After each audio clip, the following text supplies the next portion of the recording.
Good morning to all of you, and I welcome all of you for this inaugural function of training program on glaciers, climate change, and remote sensing. I would like to request Mr. A.S. Kiran Kumar, Chairman of Indian Space Research Organization, Professor J. Srinivasan, Divicha Center for Climate Change, and Professor Helgi, Professor from University of Iceland, to come on the dais, please.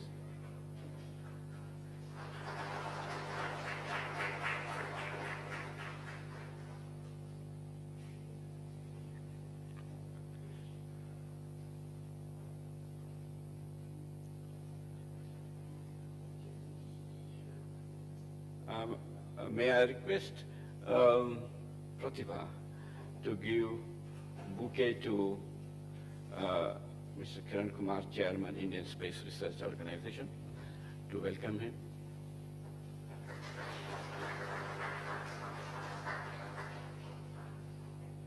Inakshi to Professor J. Srinivasan,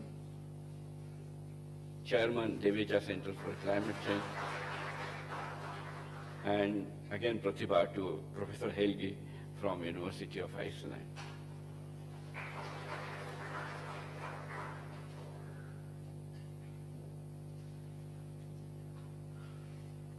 Thank you very much.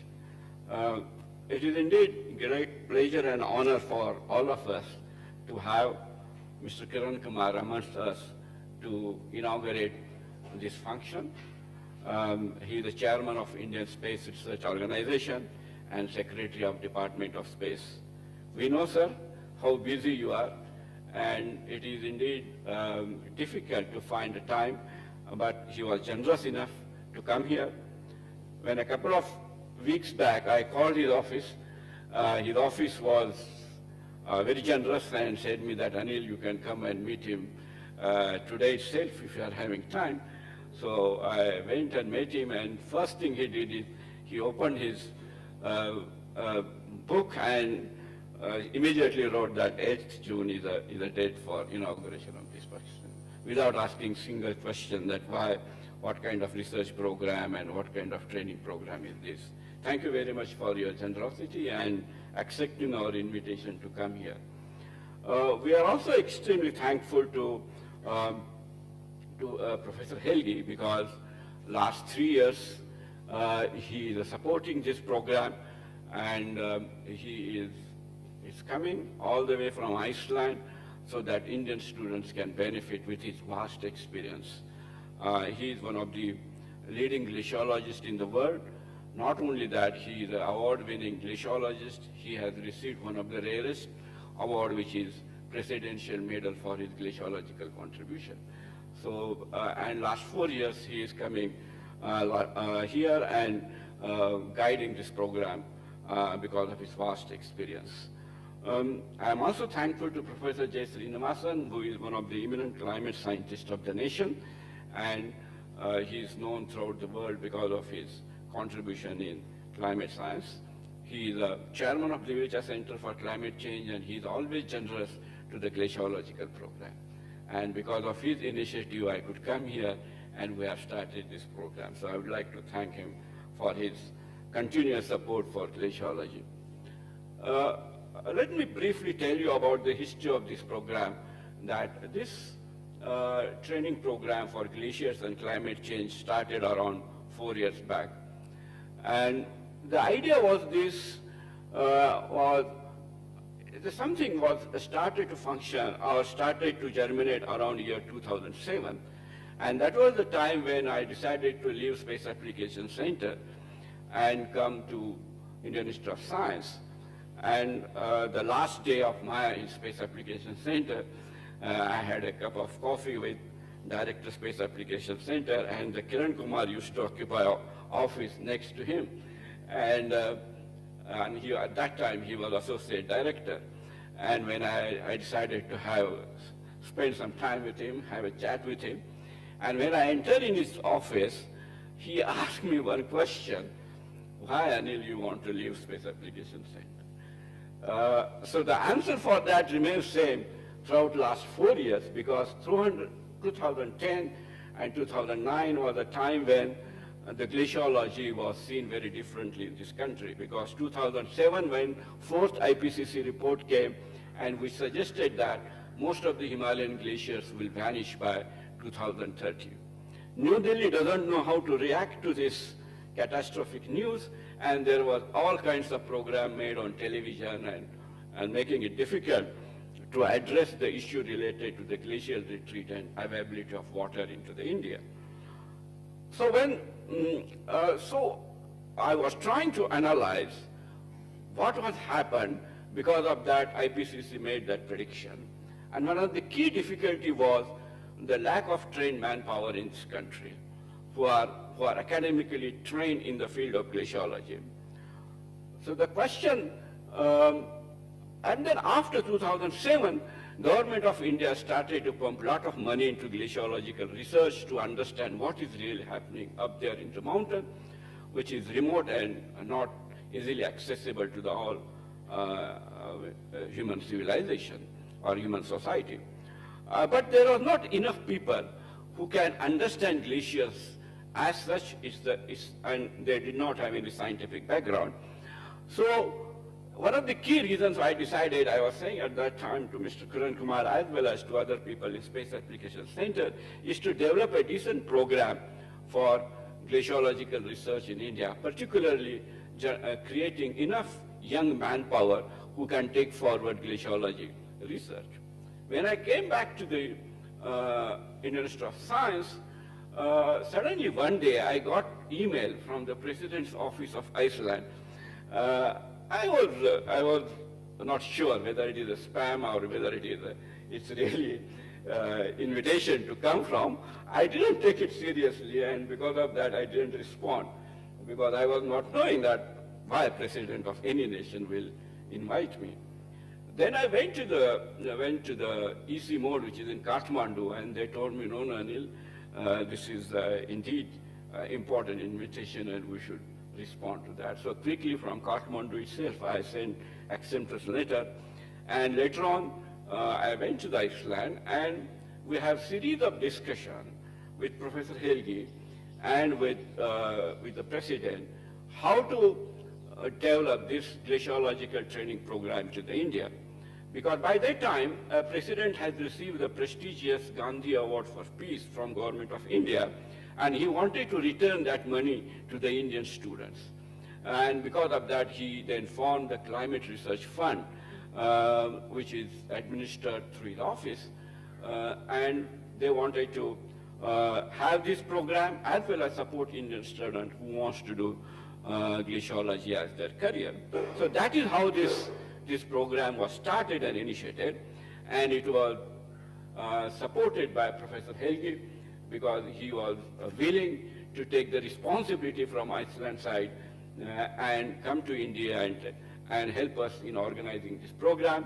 And fortunately, we have a Thora, his wife, who is a very eminent professor in the University of Iceland. She also came here, and we have a wonderful program going here. So overall, this program, as the title itself suggests, has three facets. One is remote sensing, another is climate change, and third is glaciology.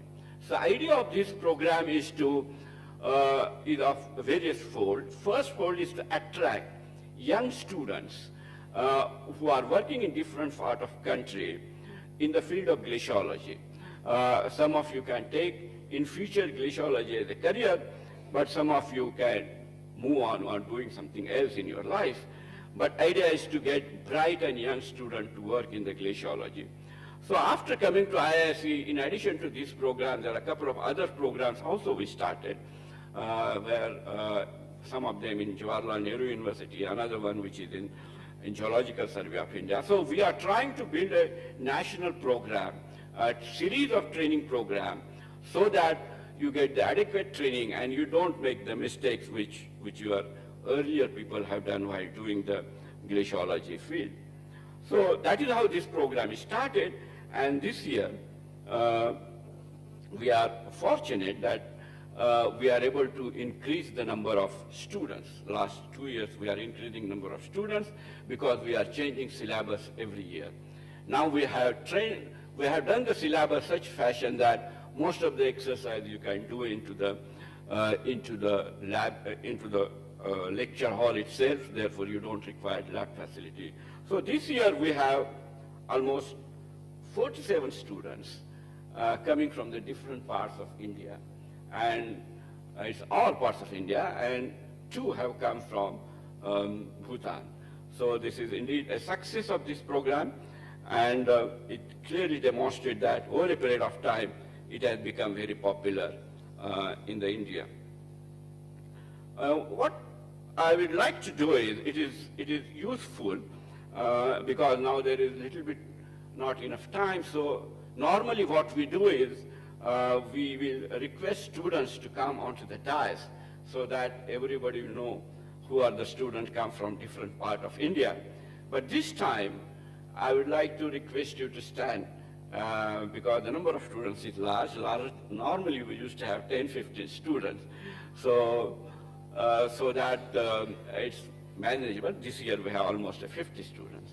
So I would like to request you to stand wherever you are when I announce your name so that everybody know that who are the students and from where they have come. So maybe you would like to adjust your front table by the time you can. So I would like to take the names of students so that they can stand. So quickly, within a couple of minutes, we can finish and we can move on. Okay, so is Akshay R. Kulkarni from Savitribai Phule University, Pune. Yeah, okay, yeah, thank you. Alok Kumar Pandey from Jawaharlal Nehru University, New Delhi. Anita Chandrasekharan from Indian Institute of Technology, Bombay. Ankur Dikshit from Indian Institute of Remote Sensing, ISRO, Dehradun. Okay, okay, all right. All right. Archana Pratap, Archana Pradeep from Savitribai Phule University, Pune. Okay, okay, okay, all right. Arvind Pandey from Kumaon University, Almora. Okay, thank you. Ashim Sattar from Indian Institute of Technology, Roorkee. Thank you. Bashir Ahmad Sheikh, Bharatidasan University, Trichinapalli. Thank you. Gitanjali Deshpande from Shivaji University, Kolhapur. Yeah, okay, thank you. Diwan Mohammed, National Institute of Technology, Suratkal. Thank you. Divya Sunil Kumbhat from Manipal Institute of Technology. Yeah, okay, thank you. Dr. Archana Sarkar from National Institute of Hydrology, Roorkee. Thank you. Dr. S. Rajashekara, Bangalore University. Thank you. Gaurav Barua, Indian School of Mines. No, he is not here. Then Hari Amrit Singh Sadhu, PEC, University Technology, Chandigarh. Harika Mungapatti, National Geophysical Research Institute. I'm sorry for misspelling your surname. And Jambe is not. Kaushika, GS, Indian Institute of Technology, Roorkee. Krishna Pada Sarkar, Tata Institute of Social Sciences, Usmanabad, Maharashtra. Kirti Mishra, University of Lucknow. Thank you. Litan Kumar Mohanty, Indian Institute of Technology, Kharagpur. No, he is not here. Mahesh Bade, Andhra University, Visakhapatnam. Okay. Mohammad Ramiz, Jamia Millia Islamia from University, New Delhi. Yeah, thank you. Mohammad Yasif Radar, Pondicherry University, Pondicherry. Thank you. Nandita SH, Vishweshwaraya Technology University, Bengaluru. Nivedita Khandekar, Nagpur University. Okay, thank you. Parit Smita from Shivaji University, Kolhapur. Patil Varsha, Shivaji University, Kolhapur. Piyush Garg, Savitribai Phule University, Pune.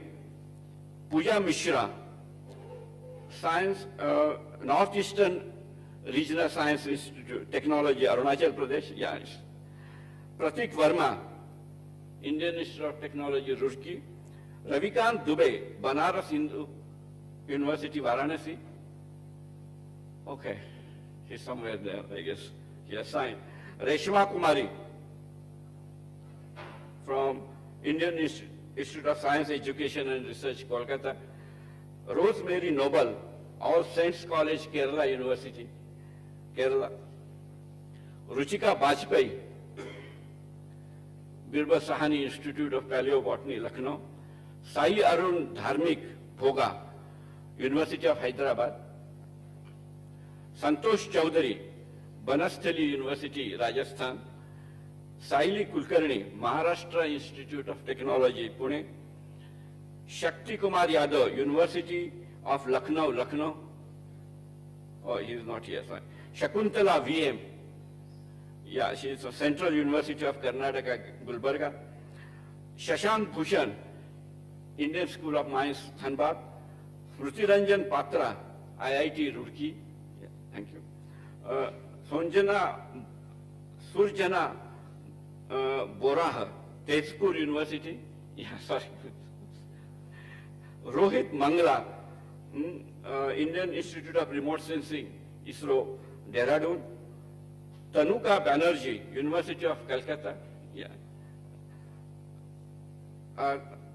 Tashing Tashi. Yeah, he is from Royal Government of Bhutan, Thimphu, Bhutan. Ikula Rakesh, Jawaharlal Nehru Technology University, Hyderabad. Okay, that's all. Thank you very much. You can see that the list is large and coming from all parts of India. And now I would like to invite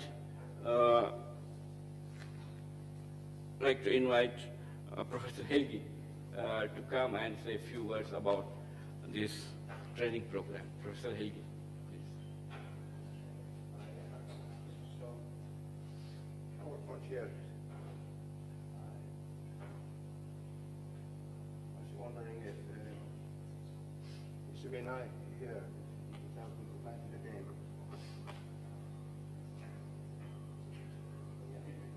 Can you help me to find this? Okay, you just start on the first one.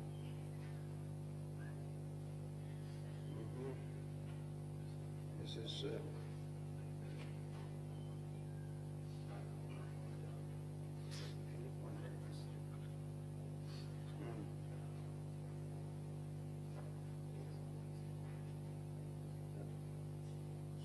How do you start on the first one? Okay. Is it down or right?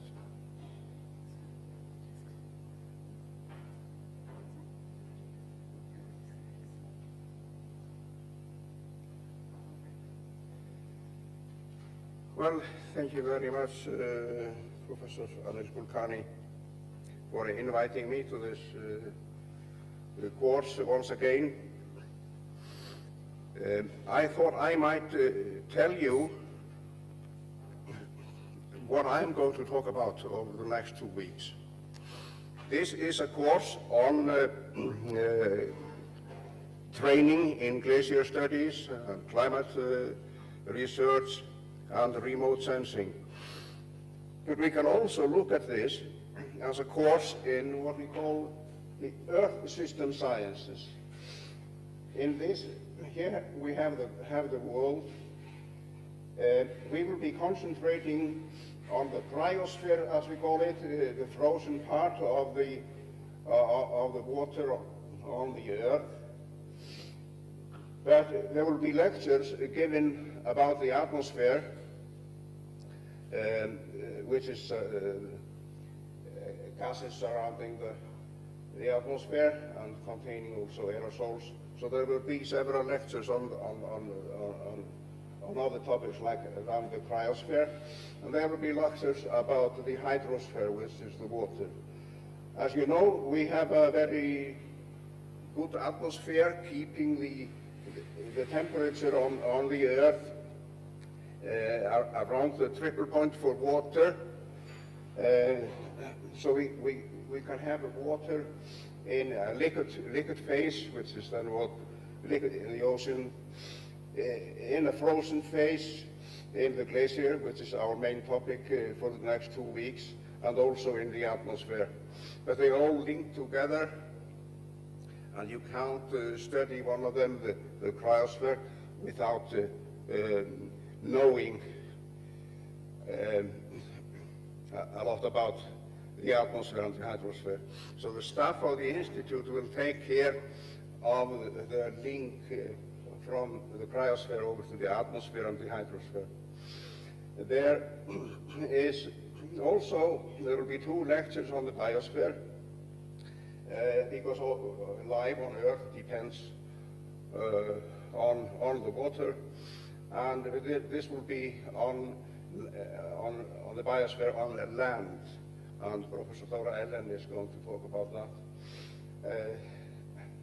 that.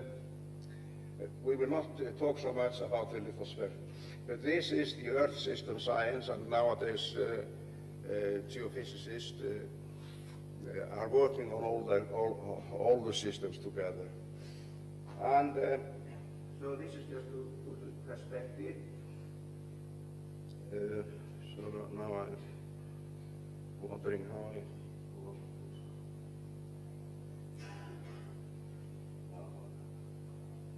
just need to find the next one.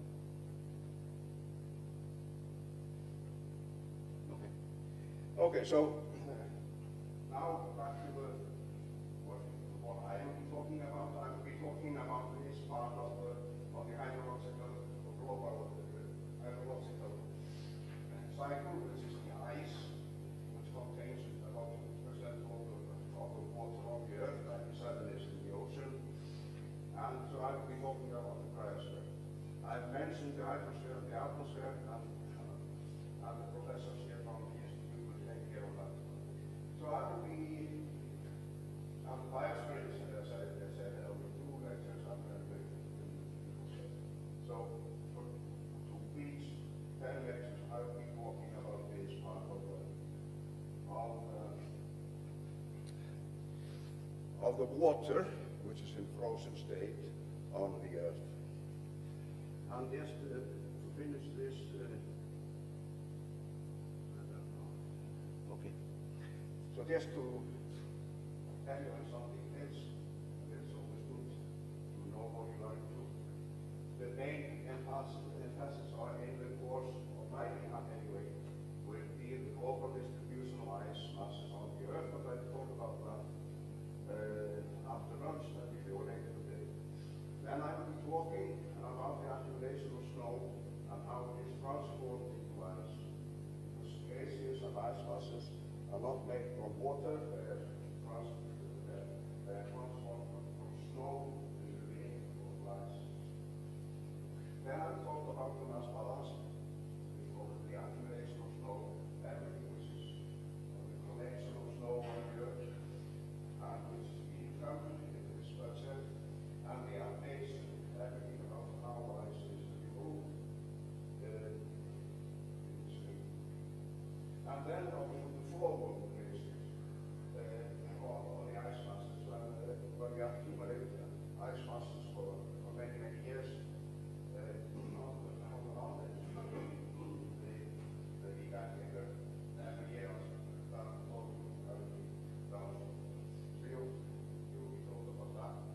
then we go to the exchange in energy during communication changes, because as I said, we are a fortunate planet. The only one in our solar system with water on the surface, because we have a very good atmosphere. We'll take care of that as we hear lecture. And so we have so the phase changes between the vapor are very important in all these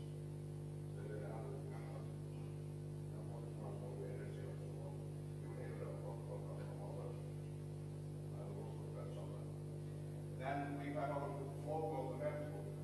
It's very important for the Earth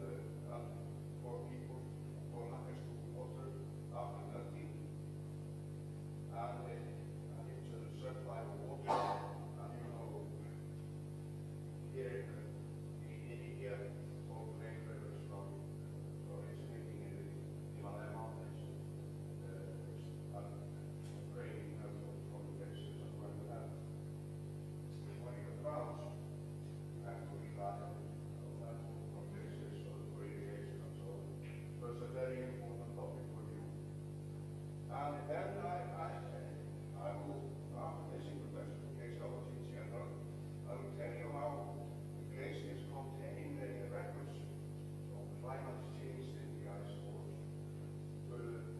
In the Greenland ice core, we have a history of 120,000 years of climate change. In the Antarctica, it's about 800,000 years. So it's a very, very valuable information about climate change. And then in the end, I will tell you about the response of ice masses to climate change. You know what the IPCC report, which is published last year. So I'll summarize what is the situation of the state. What do we know about this? And I thought that does, yes. And now you can look over to 2 weeks. I'm sure you're interested in this. And well, see you. And I will be around, so you, and feel free to ask me whenever you about something.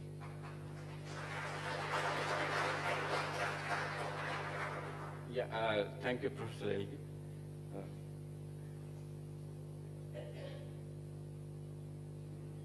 Yeah. We can.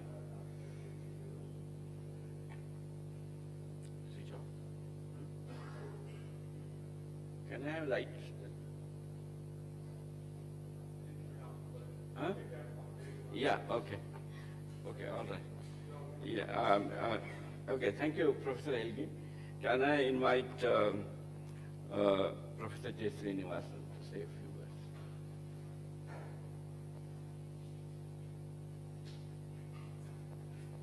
words? Good morning. I would like to welcome all the participants of this course to the Division Center for Climate Change. Just a few words about this center. It was established in 2009 with a generous grant from Arjun and Diana Devicha and the and Jeremy Grantham. And the main focus of this center is, of course, research.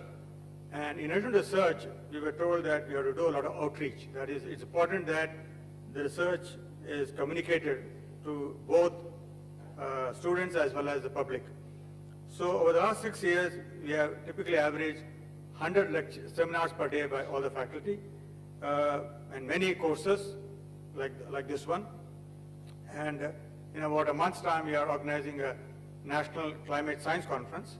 So these are the ways in which we communicate both with other research workers, students, and also the public. So that was one of the main focus of the center.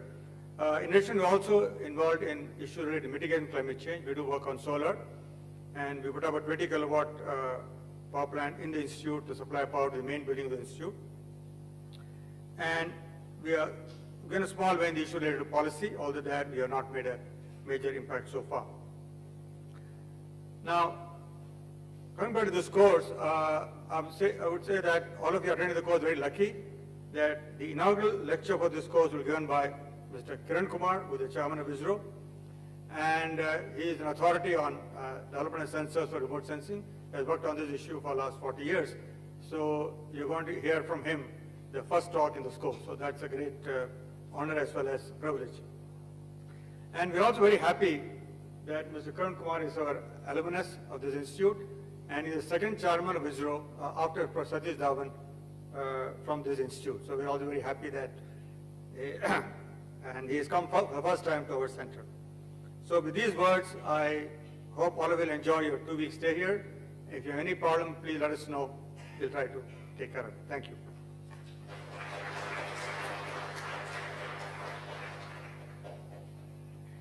Yeah, thank you very much, Professor Srinivasan. It is now indeed my great pleasure and honor to introduce you Mr. S. Kiran Kumar, who will give an inaugural talk and who will inaugurate this training program. Many of you are aware that Mr. Kiran Kumar is the chairman of Indian Space Research Organization, and as Professor Srinivasan has said, he is not new to this institution. He is alumni of this institution. He is extremely well-known space scientist in the world, and I was fortunate to have association with him for the last 30 years. And I have seen him growing from a young engineer who had just joined the Space Application Center way back in 1970s to one of the leading scientists of the world. And it was extremely privileged for me to introduce you.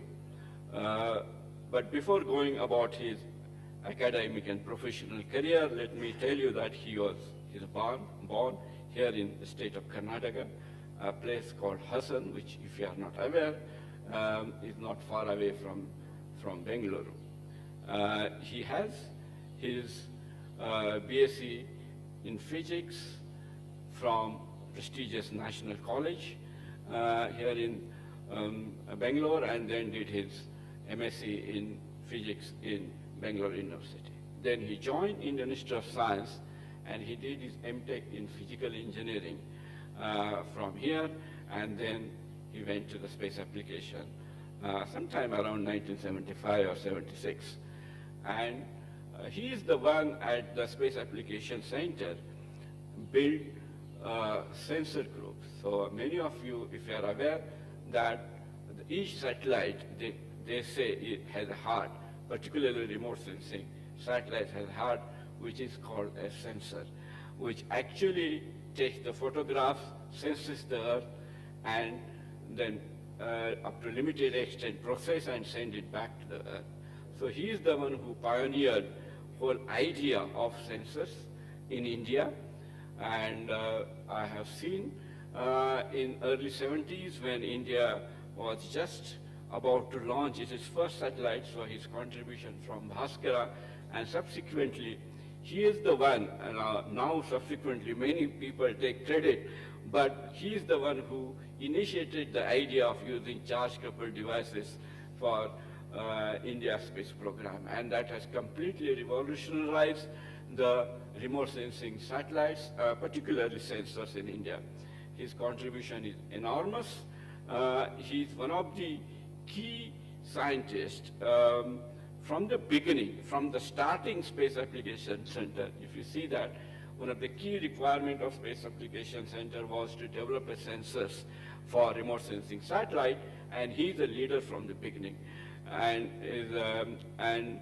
he built the entire lab from the scratch, from nowhere, and today it is one of the leading labs in the world. So he grew all throughout his career, and then subsequently, around 4 or 5 years back, he became the director of Space Application Center. But one of the striking thing about him is that, because I used to see him quite often when we have a canteen for lunch or breakfast sometime. But one of the striking thing about his came to me when we started to interact very closely to the INSAT 3D application program. He was the leader of that program. I had opportunity to develop different algorithms for snow studies in that. And you can, his intellect, whenever you go and meet him, you can always come up with the new ideas. You can be assured of that, that sometime when I went and we were discussing, he came up with the extraordinary idea that this geostationary satellite takes the pictures at more time, many times in a day, 10, 15, 20 times in a day. Can we use that multiple acquisition to improve the spatial resolution of satellite? It's really blew me completely, but you can be assured that each interaction with him will provide you new idea to do the science. And he is one of the finest human beings, and one of the biggest contribution, I think, as the director of Space Application Center, he did was bring back to the center with fundamental values where people can be recognized depending upon their capability and contribution.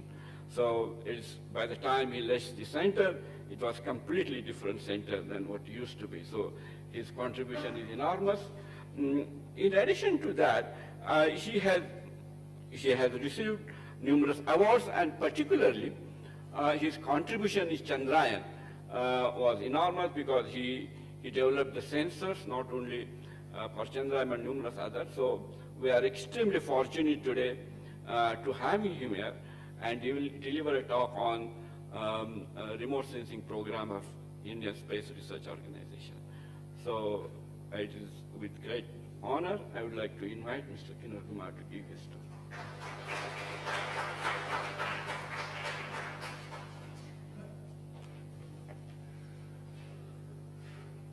Thank you, Anil, for that very generous introduction.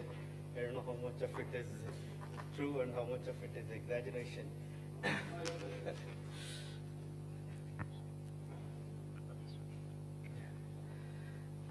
Professor Srinivasan. This is the chamber, right? Professor Srinivasan, Professor Helgi Bronson, and all the participants of this program, where there is an effort to bring in climate change and glaciology studies. First of all, let me thank Anil for giving me an opportunity to be amongst you today, and also share some of the work that ISRO does in this domain. And it's indeed a privilege to be coming back to Indian Institute of Science, where I did my post-graduation. The course I did here, of course, is physical engineering. At that time, it was a very different program, where what was attempted was try and bridge the gap between engineers and scientists. So this particular course was taking people from engineering background and asking them to have some core science subjects, and similarly those coming from science background was asking them to have some core engineering subjects. And apart from that, of course, the institute itself provided opportunity for students to take any specialization they wanted. So when I came from the science background, I did the engineering core subjects and did picture processing in School of Automation. At that time here, there was a very unique instrument which was developed based on an old discarded lathe. A drum scanner was built, which acted as converting analog data into digital data and processing. So that's how my own initiation into the image processing and imaging systems started. So thank you very much for this invitation, and also let me try and briefly share with you some of the work what we have done and what we are doing in Indian Space Research Organization. See, as probably most of you are quite familiar, space provides you a very unique platform. At a distance, when you are looking at from Earth, it enables you to make some uniform and calibrated observation. You get a synoptic view of the various processes in different spatial scale. You can make observation in a time series, so you can make change studies. Then spatially averaging the data and the compatible for weather prediction models. And then gap filling over oceans and inaccessible land areas. So it gives you a tremendous opportunity to look at the various parameters from a distance. The distance is varying from few hundred kilometers to few thousand. For a geostationary, it's about 36,000 kilometers. The electro-optic instrument itself, there could be radiometers or spectrometers, atmospheric sounders, invisible, infrared, and microwave, cloud profile rain radars, then high-resolution imagers, imaging radars, polarization radiometers, and a host of observing instruments built for making observations. The Indian Earth Observation Program itself has many components. Of course, we have the space infrastructure where from the sensors, the satellites, and the launch vehicles, the entire thing is built within the country in the Indian Space Research Organization. For making use of this data, you also need a ground segment where you receive the data from the satellite, make it available for various researchers and users. And for operating these satellites, you need the telemetry and telecommand network. Then we have a host of application activities. And apart from that, we also work on the institutionalization for making sure that these applications reach the end location under the National Natural Resources Management System and also involving the various stakeholders. We have state remote sensing centers, and we also have capacity building activities which include institutions at Indian Institute of Remote Sensing, CSST-AP, which provides for the Asia Pacific region courses for the developing countries and the surrounding nations on climate, atmosphere, and also communication technologies. We also have an IIST, Indian Institute of Space Technology, and we do work with a large number of international organizations for this. Today, if you look at our Earth observation satellites, we cover these satellites, enable us to make observations over land and water. We have ResourceSat-2, radar imaging satellite, providing the data. Then high resolution imaging, Cartosat series, again radar imaging satellite, and also a high resolution optical stereo imaging system, Cartosat-1, which with the help of which we have been able to generate for the entire country digital elevation model. And then for ocean observation, you have the OceanSat-2, then the Saral, Altica payload.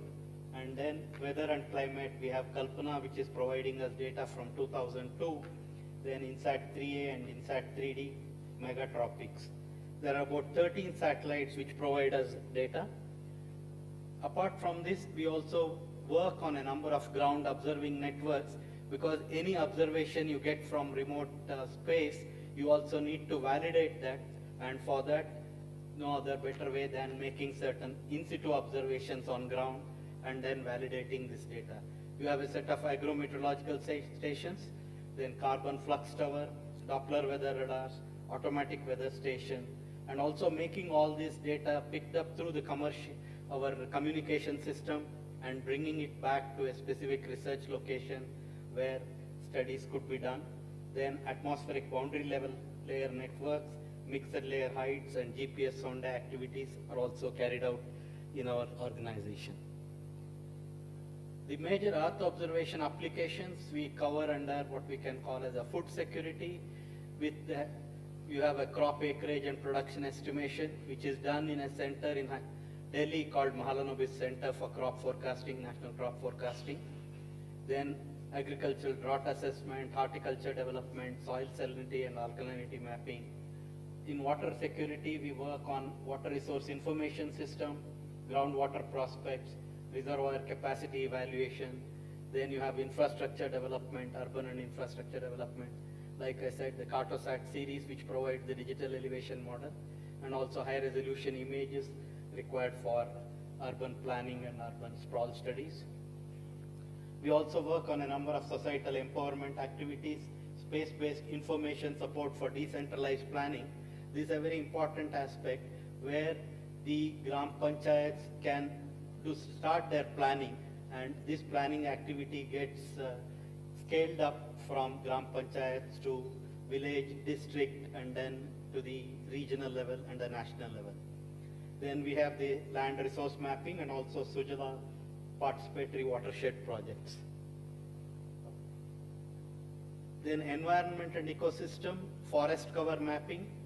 The processes, many of the processes which have been evolved in ISRO has been made operational at the user ministries, and the forest department produces once in 2 years complete forest cover map, and of late the change studies have also been brought out at a both spatially and temporally higher resolution. Then snow and glacier studies, you will see some examples subsequently. Desertification and land degradation, then grassland productivity. And we also work on a number of disaster management activity, near real-time monitoring of flood, national database for emergency management, forest fire damage assessment, landslide hazards explanation. Ocean and marine resources, potential fishing zone mapping, which provides the fishermen data on where to go for fishing. This service is in operation from 1999. Then coastal zone mapping, coastal reef mapping, ocean primary productivity, ocean state forecast. Then also on weather and climate, space and ground observation, storm surge modeling, weather forecasting and cyclone intensity and track prediction. Then some work on climate modeling. Earth system of relevance to weather and climate, if you look at, then you have the atmosphere. Professor Helgi already gave you some brief on this, and I'm sure he's going to give a lot more details on this in the course of his lectures. And if you look at the weather and climate processes, you can see from the spatial scale to the temporal scales, the various activities that one needs to gather information for the work. Now, what are the space inputs for climate change studies? You can talk about mapping the indicators of climate change, monitoring the agents of climate change, and also modeling the impacts of climate change. These are the three main areas where space inputs can come. And if you look at the mapping the indicators of climate change, glacial retreat in Himalayas, change in polar ice cover, upward shift in timberline and vegetation in alpine zone, bleaching of coral reefs, desertification, and then similarly the monitoring the agents, the greenhouse gases and other gases, then variability of atmospheric carbon monoxide, dioxide, nitrogen oxide, methane, biomass, burning, forest fire, and also in terms of modeling, impact on food security, hydrology, coastal zone, and a host of activities are possible. Now, Indian satellite systems for observing the climate variables, if we get into little more details. For terrestrial, we have the series of Indian remote sensing satellite, IRS-1A, which started in 1988, and we have a host of data which is stored in various places, which I'll come to in a little later slide. Using this, you can get vegetation, land use, coastal zone, and some glacier studies. It will help. Cartosat series provides both 0.8 meter resolution, high resolution data, as well as stereo information on the surface modeling, digital elevation model, and digital surface models you can get.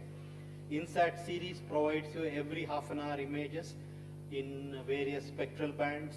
CCD, INSAT 2E and 3A CCD is one of the unique payloads which made use of the push broom technique for providing high resolution, even shortwave infrared band. And we have the data from 1999 which could be used for various change studies. We also have a microwave satellite, RISAT-1, using which you can get information on soil moisture and vegetation. OceanSat series, which also carried the microwave instrument, scatterometer, can provide you information on ice, snow, and vegetation. ResourceSat 2A, which is a unique satellite which carries 3-tier imaging system, providing simultaneously on the same platform the 3 resolutions, 5 meter, 20 meter, and 50 meter swath covering from 700 kilometers to 70 kilometers. Then similarly, we have the Indian satellite system for observing the climate variables. The first satellite which we put up was IRS-P3, which carried the for chlorophyll observation, then SST, surface winds using MSMR. Then OceanSat-2, which is currently providing data, carries again ocean color monitor. Then scatterometer, of course, currently scatterometer is not functional. We are working on a new scatterometer, separate satellite, which will be launched early next year. Then you have Saral, Megatropics, INSAT 3D, OceanSat 3, which is going to carry many more channels, and then ScatSat 1. And INSAT 3D will be having continuity with 3D repeat and 3D spare, which will ensure at least about 20 to 25 years of consecutive data from the same category of sensors. In the atmospheric domain, again, we have the OceanSat, INSAT series, Megatropics, 3D, providing data, and also you get information using INSAT 3D today. The algorithms are developed and the data is generated for about 28 products, and all these products are available on both IMD as well as the MOSDAQ site, where outgoing long wave radiation, quantitative precipitation, estimation, sea surface temperature, fire, smoke, cloud motion vector, and a host of, and one of the unique payloads in this is a sounder instrument using which you can get the vertical temperature and humidity profile. Now, what are the technical issues related to essential climate variable generation based on the satellite-based observation? One of the key things is the data fusion from multiple sensors.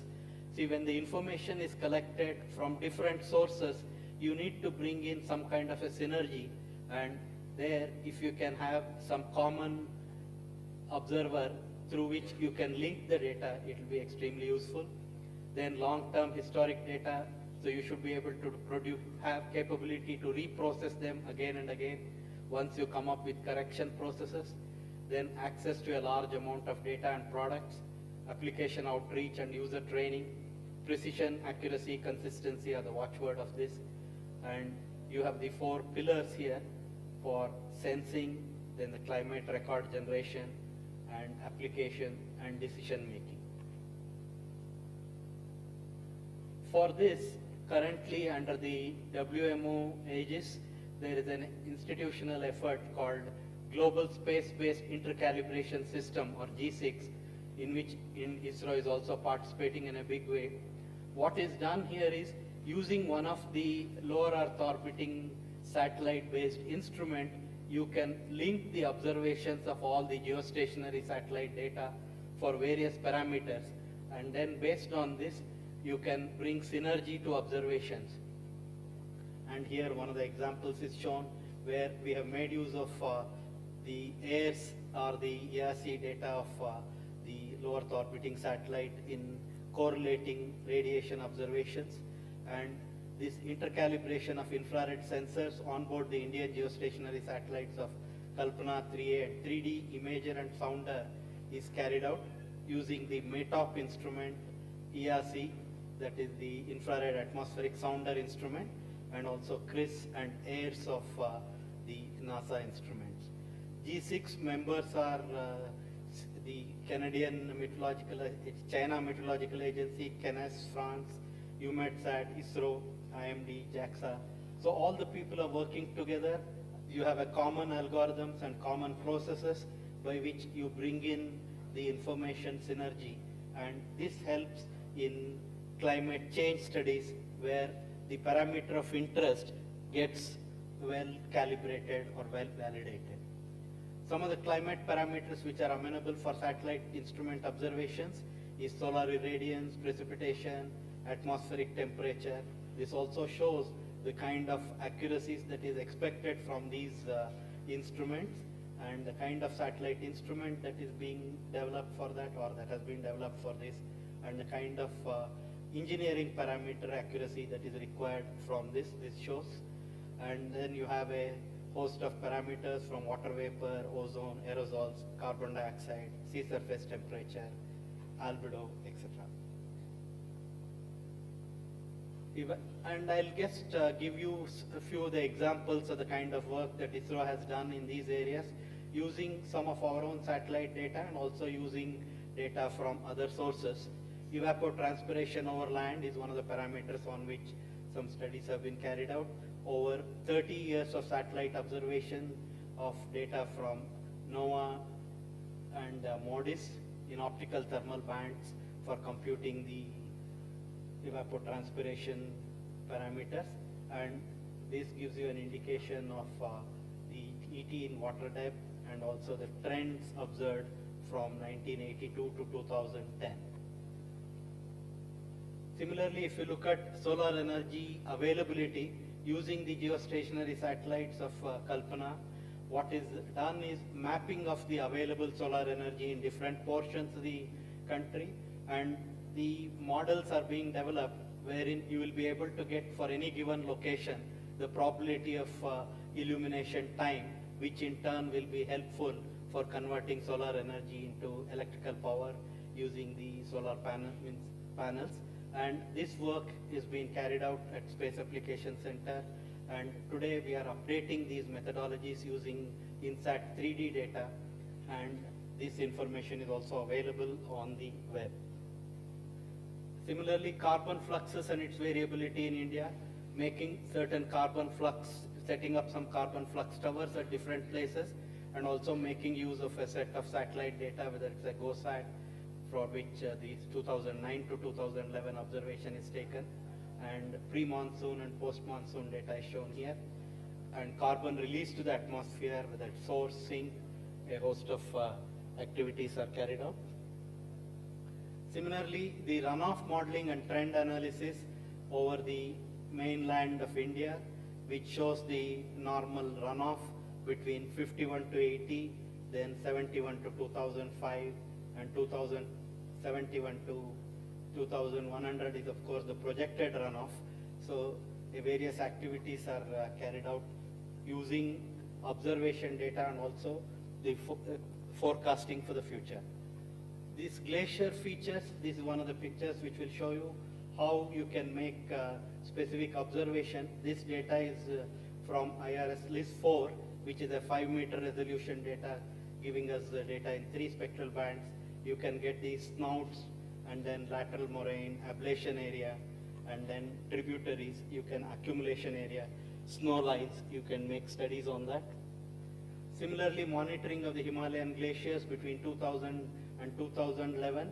Some of the studies which carried out extensive studies were done, which showed among the 2018 glaciers, almost 17 in 52 of them showed no change, and then about 248 of them showed retreat, and about 18 of them actually showed an advance. So this is one of the data which actually changed the perception of what Anil was earlier trying to tell. So there is a need for making more and more quantitative studies, making use of all the data, and then arriving at conclusion. This particular picture gives you an example of what microwave data can show and what the optical data can show. You can see clearly the region here.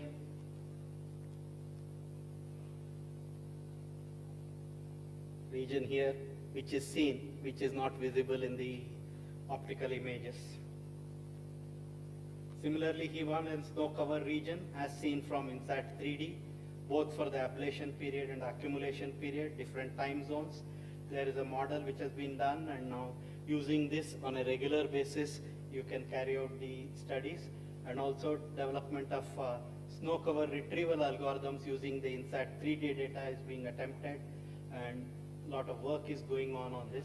And here again, the advantage of this is you get data every half an hour, and during the visible portion of the day, you can get significant amount of information extraction, and you can improve on the accuracy of measurements. And it will help you in doing sensitivity analysis and validation of products. Fractional snow cover using AWIFs. AWIFs give you 50-meter resolution. Of course, coverage is once in 5 days compared to every half an hour from the INSAT 3D, which gives you at 1 kilometer resolution. And also attempts are being done using similar algorithms which have been attempted elsewhere on snow depth estimation using the INSAT 3D data. And in future, we are also going to have what is called a GISAT, geostationary imaging satellite, which provides almost like 50-meter resolution from geostationary platform. This is another interesting study which was carried out using data from 1986, which showed that the tree line had an upward shift between 388, about 400 plus minus 100 meters in the Uttarakhand, which has been seen between the 70s and 2006.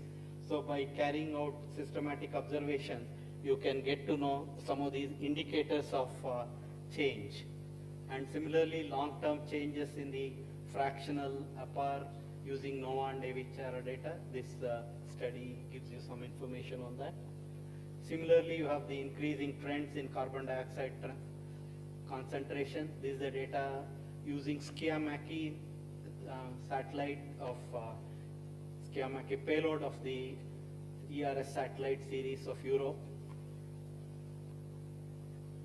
And one of the things that has happened over the periods is our ability to predict the cyclone intensity and as well as the location, its track prediction has significantly improved, and quite an amount of work is carried out in ISRO on this particular activity. Progressively, we are able to improve on this using the wind vector information from our own scatterometer and other data sources which are available. This is one of the animation which shows you how the track is predicted and the landfall occurrence is shown. Similarly, using the INSAT 3D, one effort is being done on thunderstorm related activities, and also the next slide, I'll show you the heat flux or the heat wave condition estimation. Then you have the ocean biology work which is done, and again we have data from 1999, this data potential fishery zone, and also the from which you generate the chlorophyll maps and then the sea surface temperature fronts. Using this, the forecasting is done for the potential zones, and this is an extremely important activity which is going on. And also biogeochemical analysis of nitrate and carbon cycle is done using this data. This is another picture showing you OceanSat-2 OCM chlorophyll data set for ocean biology. Similarly, chlorophyll variability in the Indian Ocean between 97 to 2012 is again another study using the ocean color data. Then you have the coral reef and mangrove studies which are carried out, which shows the mangrove area in the different regions from Andaman, Nicobar to Tamil Nadu or Goa, Gujarat. What was the area in 1986 and the area in 1990 and 93. The impact of sea surface temperature on coral bleaching, and here again the information from 1998, what happened, and then coral bleaching alert map is being generated based on the degree of heating. Of course, this is another data where from 1979 to 2012 the work is done, which shows the sea ice occurrence probability over the Antarctic region, and such studies are carried out. This is the one I was talking about, the recent heat wave conditions which are existing, again using the geostationary data and also correlating with the past events which have happened, coming up with some empirical methodology by which you can give at least 24 hours to 48 hours warning of the heat wave conditions. Then sea level trends using the altimeter data, and we have our own altimeter in the Saral now. Then SST trends using the NOAA satellite data.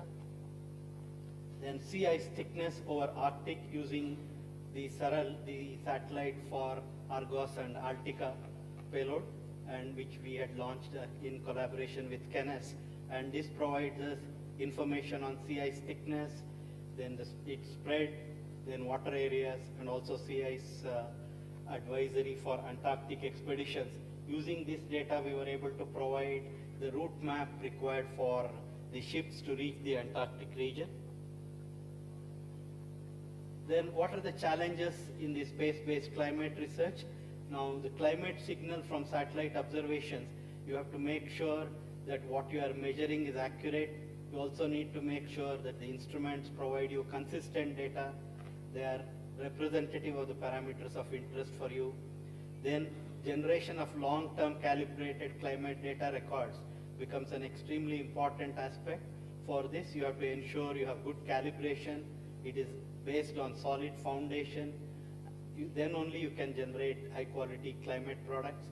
Then you need to have merging and blending geophysical fields by integrating space observation with in-situ observations, and then using models for fusing this data.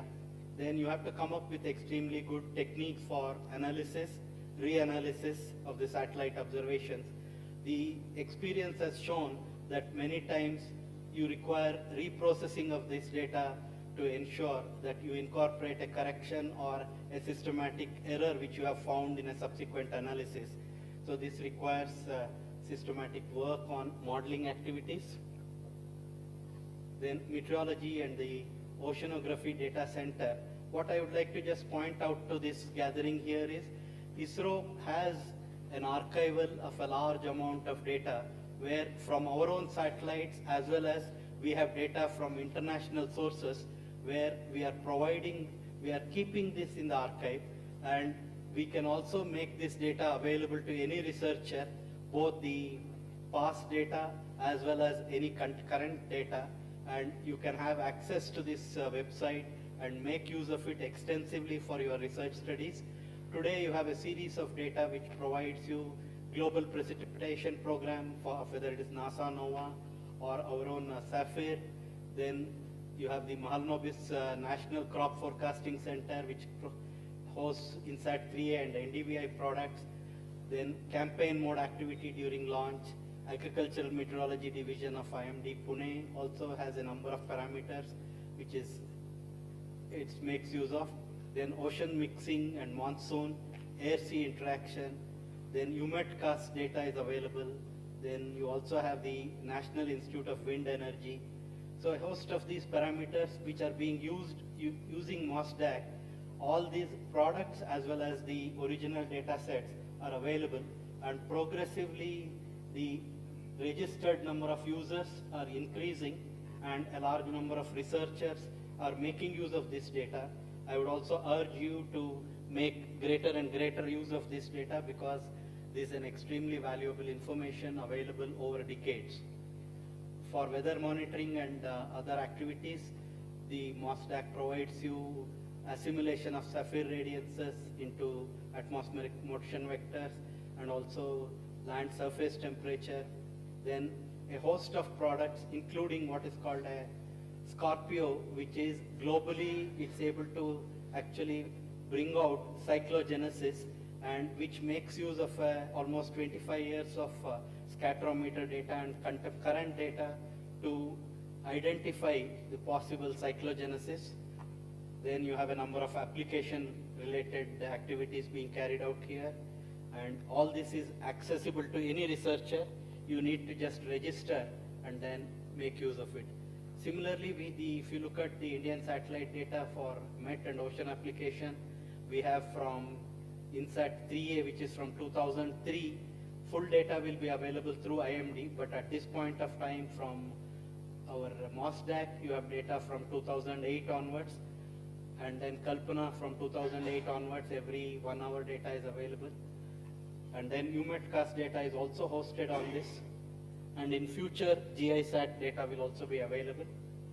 And the number of geostationary meteorological satellites on which we have worked and provided data, this list shows starting from INSAT 1A in 1982 to the latest INSAT 3D, which gives you synoptic measurement. Then with respect to Earth and climate, some science issues and challenges which exist and possible areas of research using our observations. You can get long-term changes in Earth radiation budget, tropical convection, changes in frequency of extreme rainfall events, changes in the ocean SST, and also changes in frequency, location, intensity, intensification. Then context-based techniques for fast recovery and analysis of data, cyclogenesis, thunderstorms, image prediction and pattern analysis, data analytics for improved parameter retrieval. We also have another portal called Bhuvan, which is again gives you both the 2-dimensional and 3-dimensional data visualization, and it also carries many layers of information over India on what we call the thematic layers, and also it provides you for disasters and various projects. Today we also have what is called a Bhuvan Panchayat data. The entire country is image ortho-rectified, giving you an image location better than 10-meter accuracy for any point on the surface of the Indian land is available using this. And you also have the Open Earth Observation Archive, and this is the website, you can look at that. It allows you downloading of free satellite data and products of certain specified period and resolution. You also have hyperspectral images and then ortho-rectified images. Digital elevation model information is also available on this, and it gives you some idea of what kind of downloads have been happening. More than 3.5 lakh downloads have happened from this site, and in the recent past more than 23,000 data downloads have occurred on this. Then you can get derived products for modeling and applied research. We also have a Center for Climate Change Studies where a host of data is available for various researchers to make use of. Then similarly, geophysical products, what kind of products are available. Then coming to the near future, what is going to be the plan for observation?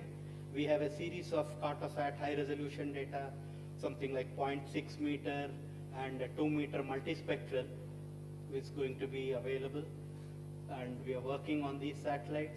Then ResourceSat 2A, which will be continuity for current ResourceSat 2, which again provides you a unique data set of 3-tier imaging data systems.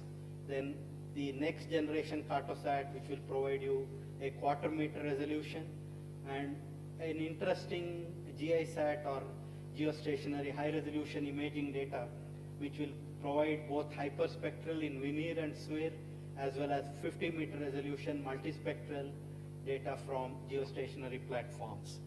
And this is expected in 2018 or so. Then scatterometer, which was there on OceanSat 2 and which stopped functioning last year. Replacement for that, we are working on that, and next year it will be launched. Then you have the OceanSat will be a continuity in series. We intend to ensure the OceanSat the ocean color information. Today it is generated in 8 bands. In future you will have 13 bands with more capabilities.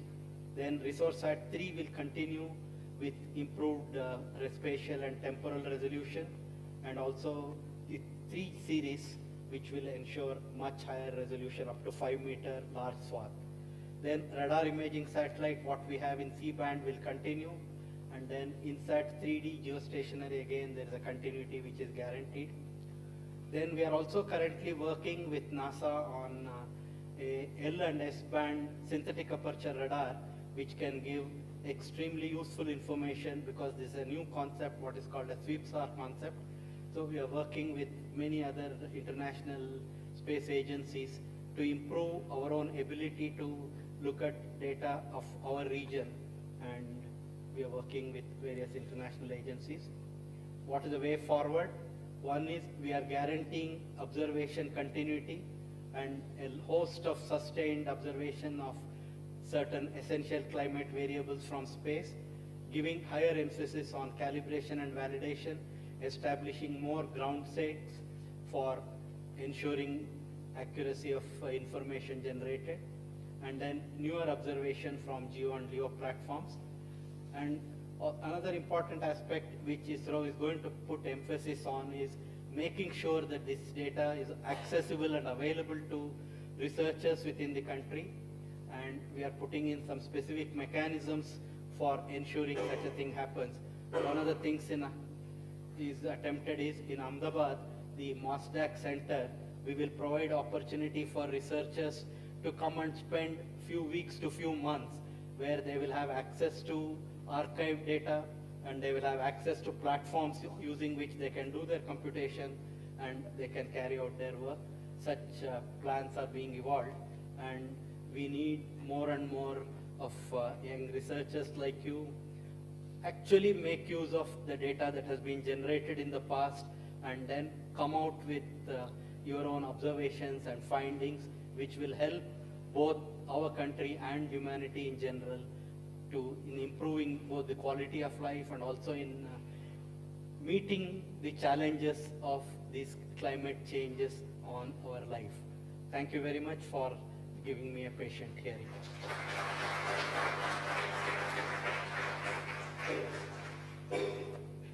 If any of you have any questions, I'd be quite happy to take that.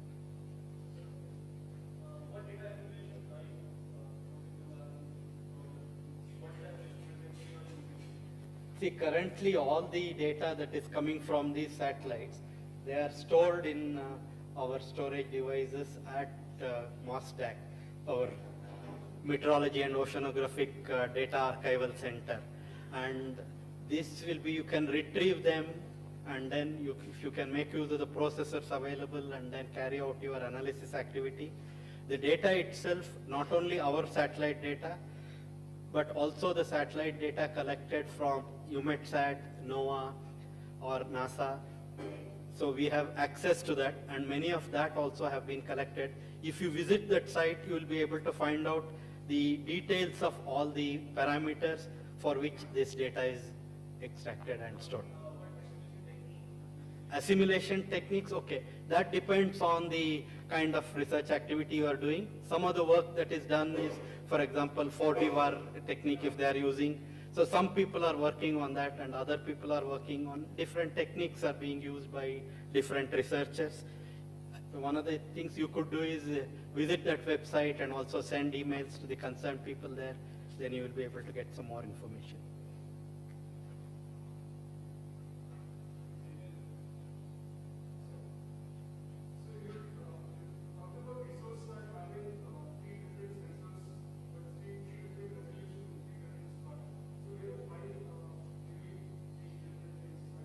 Yeah.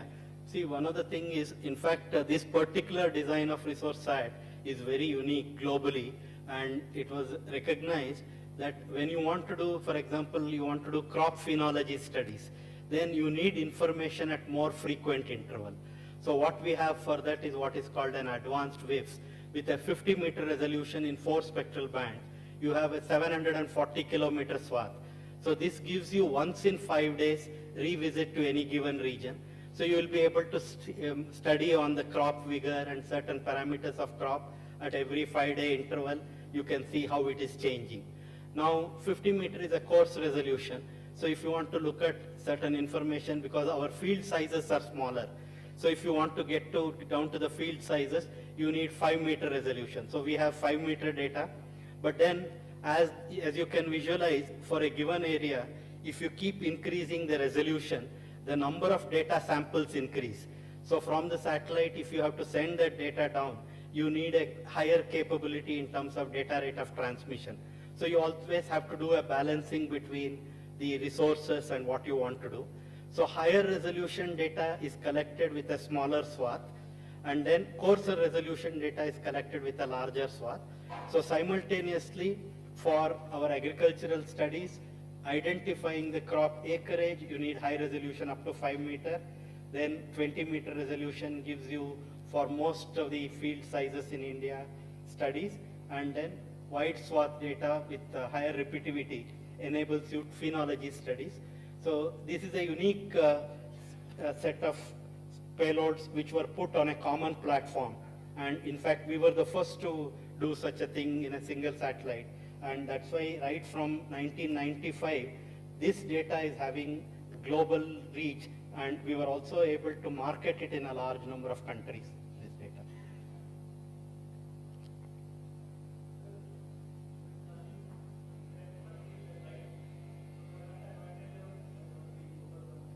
Which one be?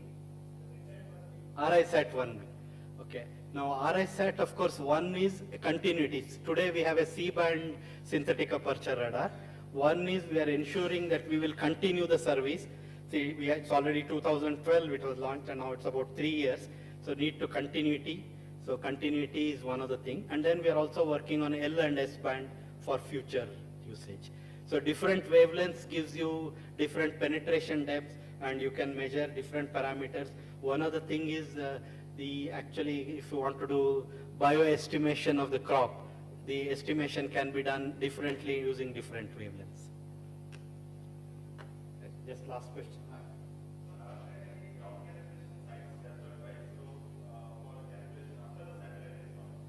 Yes. Yes, for example, ocean color, we have a site in Kavaratti. It's one of the island regions. And similarly, you have on-ground sites, one in our Shadnagar, Hyderabad, and another in, actually some desert areas are identified where people go and then do in-situ observation, which are used for validating the satellite information. In fact, this is another area where a lot of work is needed and a lot of researchers' help is needed in ensuring more and more in-situ observations are carried out. Thank you very much. We can discuss separately.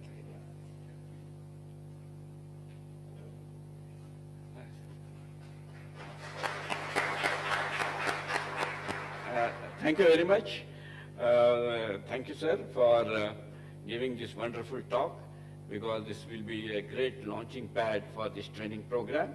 And now you know what remote sensing has to offer to you, and this training course will take only a small part of what is available on the plate. So thanks a lot for coming here and delivering this wonderful talk and initiating this training program. Before I close this session, I would like to thank a couple of people, which is very important. My special thanks to Professor Helgi and Thora for coming all the way from Iceland, as well as to Climate Research Fund, who have supported this program right from the beginning. Also, thanks to Professor J. Srinivasan. There are some people who are working behind and making this program possible. They have put a lot of efforts, and their support you will need subsequently when you stay here for the next 15 days. So I would like to thank, I just have Mr. Nagaraj, who is there, so he has contributed enormously to bring you here and making your life comfortable. There are other people like Mrs. Mamta, which you would like to know because she's the one who will be interacting quite actively with you, and Nagashri, and because she is the one with whom you are, most of the emails you are contacting. So during your 15-day stay, you would like to talk to them. In addition to that, you can talk to all of my students who are also contributing in this program enormously, like Inakshi, Pratibha, and Yogesh and Vinay. So you can also, I would like to thank all of them. So with this, I would like to close this inaugural session and invite all of you for a cup of tea on upstairs. Thank you.